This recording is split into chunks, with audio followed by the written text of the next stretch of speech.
अस्सलामु अलैकुम वरहमतुल्लाहि ताला वबरकातुहू। नहमदुहू व नुसल्ली अला रसूलिहिल करीम अम्मा बाद। फ़क़द क़ाल अल्लाहु ताला फ़ी शानि हबीबिही तालीमन व तख़बीरा व मुख़बिरन व आमिरा इन्नल्लाह व मलाइकतहू युसल्लूना अलन नबी या अय्युहल्लज़ीना आमनू सल्लु अलैहि व सल्लिमू तस्लीमा। பார்க்கும் பொருளெல்லாம் என் ரப்பின் காட்சியாம், அதற்கு காரணம் என் கண்மணியாம். காட்சியளித்த ரப்பை புகழ்ந்தவளாகவும் காட்சிக்கு காரணமாக இருக்கும் என் ஹபீபை புகழ்ந்தவளாகவும் எனது உரையை ஆரம்பம் செய்கிறேன்.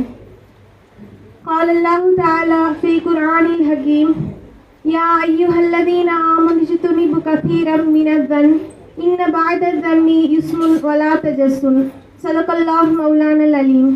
قال رسول الله صلى الله عليه وسلم மன் சதரல் முஃமினன் சதரல்லாஹு லஹும் சதகல்லாஹு நபியுல் கரீம். அல்லாஹ் தாலா குரானிலே நமக்கு கட்டளையிட்ட பல விஷயங்கள் இருக்கின்றது. அதே போன்று அல்லாஹ் தாலா தடுத்து நிறுத்த வேண்டிய விஷயங்கள் பல விஷயங்கள் உள்ளது. அதுபோன்று அல்லாஹ் இந்த ஒரு ஆயத்தின் மூலியமாக 3 விஷயங்களை விசுவாசிகளே என்று பிரத்யேகமாக அல்லாஹ் நம்மை பார்த்து கூறுகிறான். யா அய்யுஹல்லதீன ஆமனு, ஈமான் கொண்டவர்களே, அதிகமான யூகங்களை விட்டும் நீங்கள் தவிர்த்து கொள்ளுங்கள். அதிகமான யூகம் என்றால் ஒருவர் மீது நமக்கு வரும் தவறான எண்ணங்கள். ஒருவரை பார்க்கும் பொழுது இவர் இவ்வாறு இருப்பார் அவ்வாறு இருப்பார் என்று நமக்குள் நம் தவறாக எண்ணிக்கொள்வது. ஒரு சக முஃமின்களுக்கு நம்ம செய்யக்கூடிய இஹ்சானே ஒரு முஃமினை பார்க்கும் பொழுது அவர்களை பற்றி நல்ல எண்ணங்கள் தான். மாநபி ஸல்லல்லாஹு அலைஹி வஸல்லம் அவர்கள் நல்ல எண்ணம் தான் ஒரு முஃமினுக்கு ஆரோக்கியமான விஷயம் என்றார்கள். ஒரு முறை அபூபக்கர் சித்திக் ரலியல்லாஹு அன்ஹு அவர்களுடைய காலத்தில் ஒரு திருடர் வருகிறார். அவர் திருடுவதை அபூபக்கர் சித்திக் ரலியல்லாஹு அன்ஹு அவர்கள் பார்க்கிறார்கள். இருப்பினும் அந்த விஷயத்தை யாரிடமும் சொல்லவில்லை. அப்பொழுது சித்திக் ரலியல்லாஹு அன்ஹு அவர்களிடத்தில் கேட்கப்பட்டது, நாயகமே, நீங்கள் இந்த விஷயத்தை சொல்லியிருக்கலாமே அப்படின்னு அவங்க சொல்லும்போது, ஒரு மனிதனை குறையை மறைப்பது ரசூலுல்லாஹ்வுடைய சுன்னத்தில் இருக்கும்போது நான் எவ்வாறு அவருடைய குறையை வெளிப்படுத்துவது என்று சொன்னார்கள் அபூபக்கர் சித்திக் ரலியல்லாஹு அன்ஹு. நம்முடைய நிலைமை நாளை எவ்வாறு இருக்கும், நாளை நம்முடைய மஹ்ஷரில் நாம் எவ்வாறு இருப்போம் என்று தெரியவில்லை. ஈமானின் பெருவெளிச்சமான அபூபக்கர் சித்திக் ரலியல்லாஹு அன்ஹு ஒரு சஹாபியா இருக்கையில ஒரு முஃமினுடைய குறையை மறைப்பது, சஹாபியா இருந்துட்டு அவங்களே பண்ணும்போது, சாதாரண நம்ம மனிதர்கள் எவ்வளோ பாவங்கள் செஞ்சுருக்கோம். ஆனால் அதெல்லாம் பொருட்படுத்தாம ஒரு மனிதனுடைய குறையை ஆராய்வது ஒரு முஃமினுக்கு நம்ம செய்ய வேண்டிய நல்ல விஷயம் இல்லை. இன்னும் அதிகமான யூகங்கள் பாவம்னு சொல்லிட்டாங்க. யூகம் என்பது ஒரு மனிதனை தவறாக எண்ணம் கொள்வது. அந்த தவறான எண்ணம் நமக்குள்ள அதிகமாக ஆக அது தவறுன்னு சொல்லிட்டாங்க. அப்போ அதிகமான யூகங்களை விட்டு நம்ம தவிர்த்து கொள்ளணும்.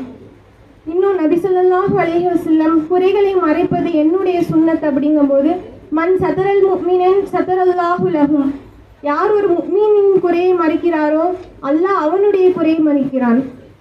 நமக்கு தெரியும் நாம் எவ்வளவு பாவங்கள் செய்துள்ளோம், அதை அல்லாஹ் தஆலா எவ்வளவு கண்ணியமாக மறைத்து நம்மை வாழ வைத்து கொண்டிருக்கிறான் என்று. அப்பொழுது ஒரு முஃமினுடைய குறையை நாம் மறைப்பது, அல்லாஹ் தஆலா நம்மை யாரும் முன்னாலும் அவமானப்படுத்தி விட மாட்டான், நம்மை கடைசி வரை கண்ணியமாக இருக்க செய்வான். அதனால் ஒரு முஃமினுடைய குறையை மறைப்பது நம் இன்னும் சுன்னத்தாக இருக்கின்றது. ஒரு முஃமினின் குறையை மறைப்பது அல்லாஹ் ரசூல் சொல்லியிருக்காங்கன்றதை தாண்டி நம்ம ஒரு முஃமினுக்கு செய்யக்கூடிய ஒரு இஹ்சானா இருக்குது. இஹ்சான் என்பது ஒரு உதவியா இருக்கு. அப்போ அதை நம்ம அனைவரும் செய்யக்கூடியவங்களா இருக்கணும். இன்னும் அல்லாஹ் தாலா சொல்லிட்டான், மனிதன் என்னுடைய ரகசியம், நான் அவனுடைய ரகசியம் அப்படின்னு சொல்லியிருக்கான். அப்போ என்னதான் ஒரு மனிதன்கிட்ட நம்ம எவ்வளோ குறைகள் பார்த்தாலும் அதை மறைப்பது தான் நமக்கு நல்லதா இருக்கு. ஏன்னா நாளைக்கு அல்லாஹ் தாலா நம்முடைய குறைகளை எப்படி அல்லாஹ் நம்ம வெளிப்படுத்திடுவான்ற பயம் நமக்குள்ள என்னைக்கும் இருந்துகிட்டே இருக்கணும்.